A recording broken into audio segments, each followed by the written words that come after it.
All right, so welcome back. Just in case you're wondering, yeah, all three cats are now in my bed. Here's one. He's laying on top of partially the one who's under the covers, and the third one is right over there sleeping. So, yeah, enjoy. I'm just pinned down here by cats. So, slide 10, us versus them. Currently, them versus me, because they're just trapping me here. All right. So, as mentioned before, humans just love to categorize everything. It is what we are good at, it's what our brains are trained to do. Um, and it also helps us just organize a very, very messy world.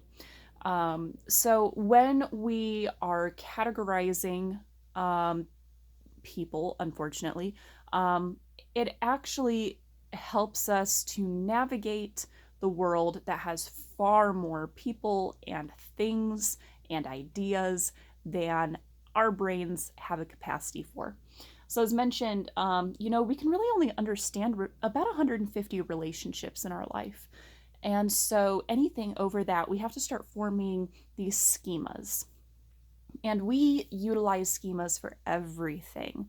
We have schemas for different animals, animal groups. Like, we know that that's a cat, but we also know that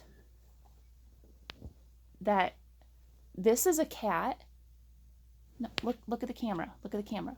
Even though they don't look, they're totally different colors, but we know that they're both cats. There you go.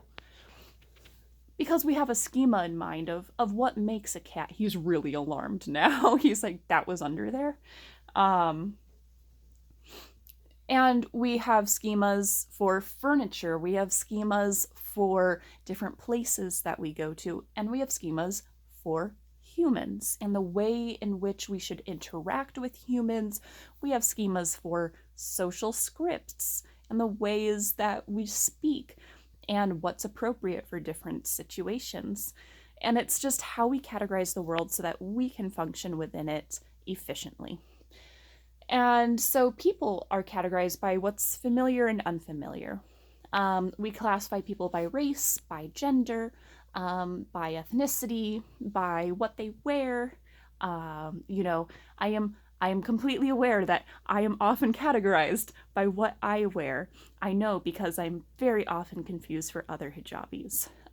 Ones that I know that I do not look like at all because we're totally different ethnicities from each other, don't sound anything like each other or anything, but people are like, you wear a scarf, that person wears a scarf, same person? And I'm like, nope, but I understand that. I'm like, it's a schema at work. And that's how the human brain works. Of course, we also know that, this is about survival at the end of it. Our brains were built for survival, and it explains so much of our behavior.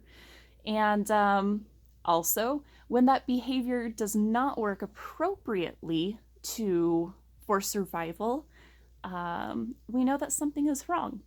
So, for instance, if we think back to the amygdala, it works to alert us to danger.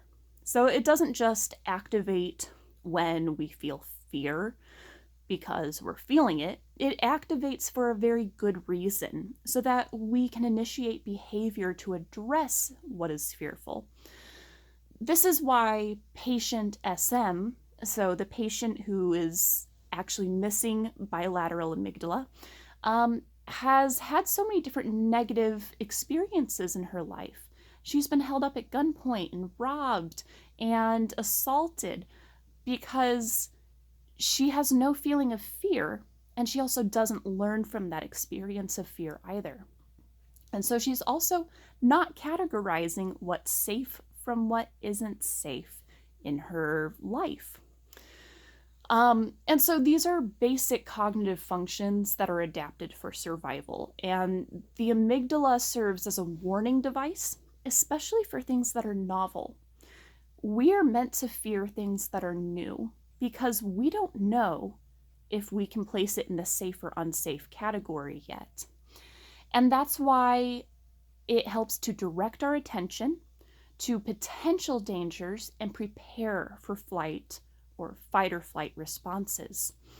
And so the categorization of people into in groups or out groups is kind of a simple trigger for us. And in fact, when we do neuroimaging of the amygdala, it shows greater activity for faces of people who are in a participant's out group. So even, when like say race is irrelevant, if you show pictures of people who are just in that person's out group, you're going to have increased amygdala response.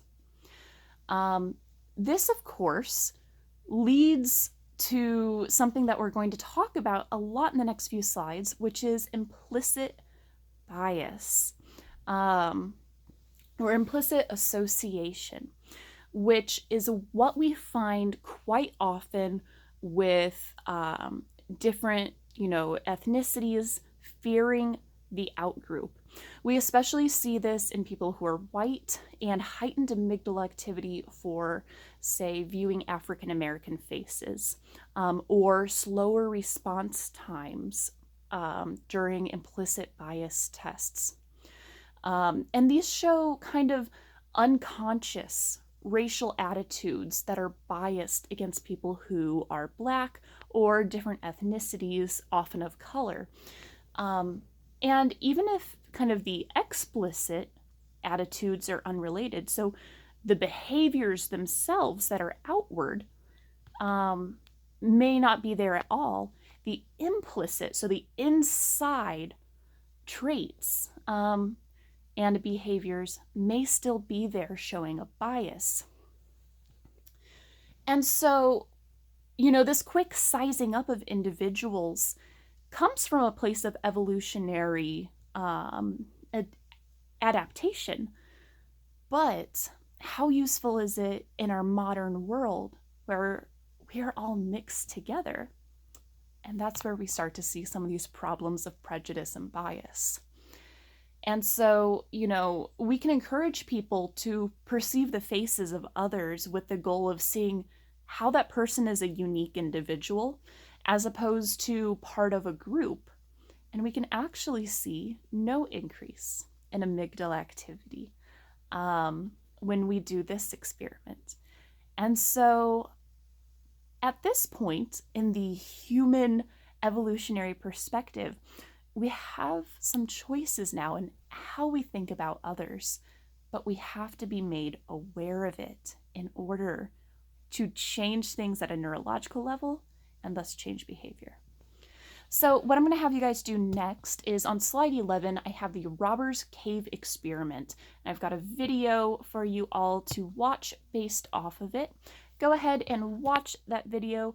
It will be linked from this video, and we will meet again at slide 12.